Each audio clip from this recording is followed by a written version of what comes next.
सखी चलो ना सखी चलो जनक जी के अंगना, राम बन को आयल छठे पहुना।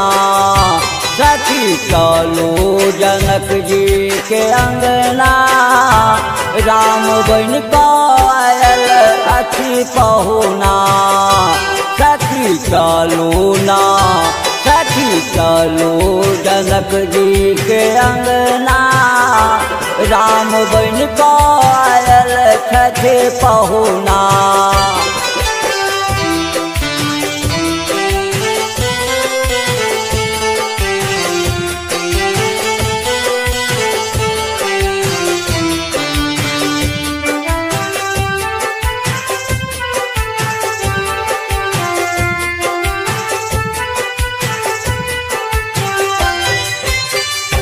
केहू डाला सजावे केहू हारा सजावे, केहू डाला सजावे केहू हारा सजावे। केहू परिछन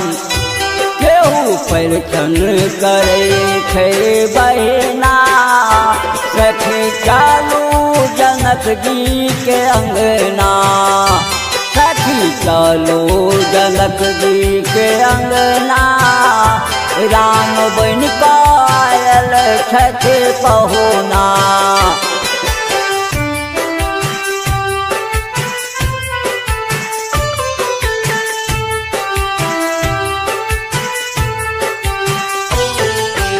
अखन अहाँ सब सुनि रहल छी सत्यम सावरिया रिकॉर्डिंग स्टूडियो के शानदार प्रस्तुति। केहू राम के निहारे केहू लखन के निहारे, केहू राम के निहारे केहू लखन के निहारे।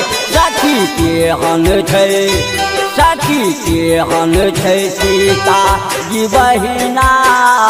सखी चलू जनक जी के अंगना, सखी चलो जनक जी के अंगना, राम बन को आयल छठे पहुना।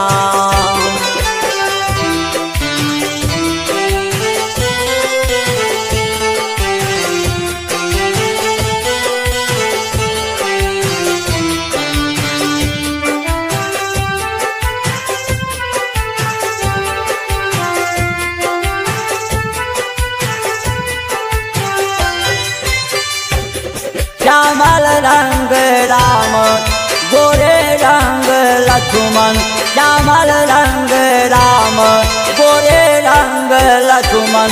गोरे रंग सीता छै बहिना।